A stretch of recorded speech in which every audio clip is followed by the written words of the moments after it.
Fala galera. E aí? Beleza? Esse trabalho foi produzido por Cássio Venas, Jéssica Santos, Joelma Santos e Railane Araújo. Como requisito parcial de avaliação da disciplina de Metodologia do Esporte 1. Com orientação do professor Rogério Tosta.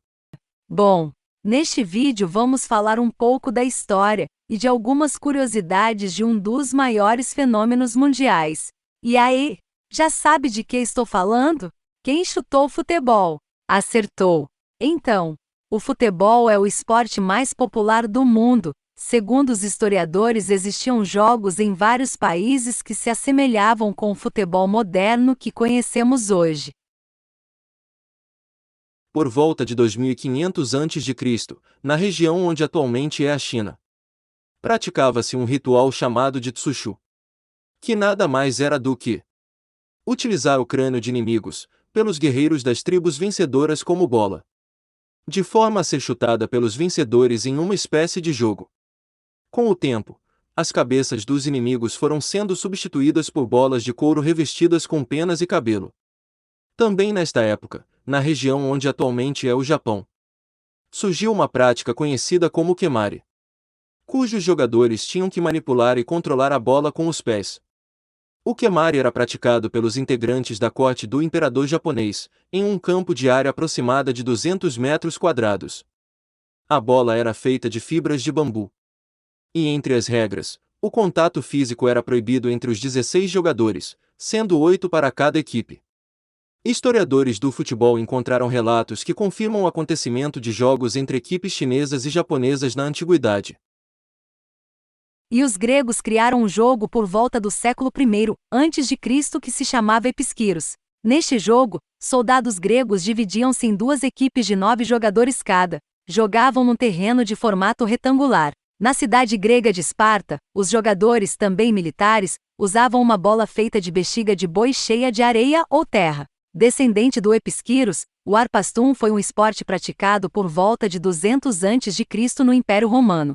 O arpastum era disputado num campo retangular, dividido por uma linha e com 2 linhas como meta. A bola, feita de bexiga de boi, era chamada de foles. Durante a Idade Média, na região onde atualmente fica a França, foi criado o soule, uma versão do arpastum, introduzido pelos romanos entre os anos de 58 e 51 a.C. As regras do soule variavam de região a região. O soule era praticado na Idade Média por militares que dividiam-se em 2 equipes, atacantes e defensores. Era permitido usar socos, pontapés, rasteiras e outros golpes violentos. Existem relatos de morte de alguns jogadores durante as partidas. No século XIV, na Itália, um esporte chamado calcio era popular entre a nobreza italiana. Praticado nas praças com 27 jogadores em cada equipe. Os jogadores deveriam levar a bola até os 2 postes que ficavam nos 2 cantos extremos da praça. Sendo uma combinação de futebol, rugby e luta livre, hoje em dia ainda é disputado com trajes históricos. Pesquisadores concluíram que o jogo calcio saiu da Itália e chegou à Inglaterra por volta do século XVII. Na Inglaterra, o jogo ganhou regras diferentes e foi organizado e sistematizado. O que começou como um jogo informal com finalidade de diversão passou a ter regras oficiais a partir de 1863, pela criação da Football Association, dando um caráter mais voltado à seriedade do esporte do que à ludicidade do jogo.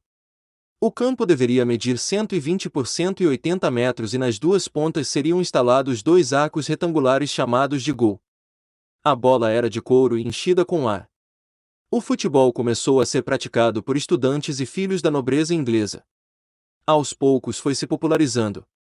No ano de 1848, numa conferência em Cambridge, estabeleceu-se um único código de regras para o futebol. No ano de 1871 foi criada a figura do guarda-redes, o goleiro que seria o único que poderia colocar as mãos na bola e deveria ficar próximo ao gol para evitar a entrada da bola. O profissionalismo no futebol foi iniciado somente em 1885 e no ano seguinte seria criada, na Inglaterra, a International Board, entidade cujo objetivo principal era estabelecer e mudar as regras do futebol quando necessário. No ano de 1897, uma equipe de futebol inglesa chamada Corinthians fez uma excursão fora da Europa, contribuindo para difundir o futebol em diversas partes do mundo. Em 1888, foi fundada a Football League com o objetivo de organizar torneios e campeonatos internacionais.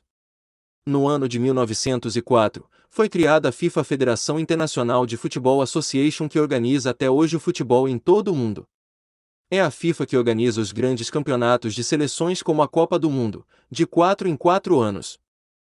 No que diz respeito ao futebol no Brasil, Charles Miller viajou para a Inglaterra aos 9 anos de idade para estudar. Lá tomou contato com o futebol e retorna ao Brasil em 1894. Trouxe na bagagem a primeira bola de futebol de couro e um conjunto de regras. A prática do futebol no Brasil foi realizada pela primeira vez pelo São Paulo Athletic Clube, criado por Miller em 1894, formado por colonos ingleses. Com o aparecimento do futebol no Brasil, o remo, que era o esporte mais praticado no país até então, ficou em segundo plano. Isso fez com que times já existentes no remo se transformassem em times de futebol, como o Flamengo, Botafogo e Vasco da Gama, no Rio de Janeiro. No início, o futebol era praticado apenas por pessoas da elite, sendo vedada a participação de negros em times de futebol. O primeiro time a dar espaço para os negros em um esporte elitista foi o Vasco. Em 1923, no Rio de Janeiro, o time do Vasco da Gama venceu o campeonato estadual. Este time era composto, em sua maioria, por jogadores negros e mulatos pertencentes, muitos deles, à classe operária. Agora veremos algumas curiosidades sobre este fenômeno, que é o futebol. O futebol é o jogo mais popular do mundo. Mais de 265 milhões de pessoas jogam regularmente o jogo. O clube de futebol profissional mais antigo do mundo ainda existente é o Sheffield FC. Fundado em 1857. Os estádios de futebol também é conhecido como campo, pois este nome deriva do fato de que os primeiros jogos de futebol eram frequentemente disputados em campos de cricket. As mulheres começaram a jogar futebol na mesma época que os homens na Inglaterra, no século XIX. Aliás, o jogo feminino era popular até a década de 1930. No entanto, o futebol feminino diminuiu em popularidade depois que o órgão regulador da Inglaterra proibiu as mulheres de jogar. Pelé é o único jogador a erguer 3 vezes o troféu da Copa do Mundo. Ele ganhou os títulos de 1958, 1962 e 1970 com o Brasil. A jogadora Marta é a maior artilheira da história das Copas. Marta tem 171 jogos disputados e 116 gols marcados, isso a torna a maior artilheira com a camisa da seleção brasileira, entre homens e mulheres. Em 1958, o Brasil já atuava com o uniforme canarinho, na cor amarela. Em jogo com a Suécia, as cores repetiram-se, e nesse momento foram criadas as camisas azuis. O novo tom azul seria a cor do manto de Nossa Senhora da Aparecida, a padroeira do Brasil. O clube de futebol mais antigo e que ainda está em atividade no Brasil é o Esporte Clube Rio Grande, fundado em 19 de julho de 1900. Em homenagem à equipe, a data também foi escolhida como Dia Nacional do Futebol. O escocês Neil McBain continuou dentro dos campos até os 52 anos, disputando a sua última partida oficial em 1947. Então, galerinha, por hoje é só. Obrigada pela atenção.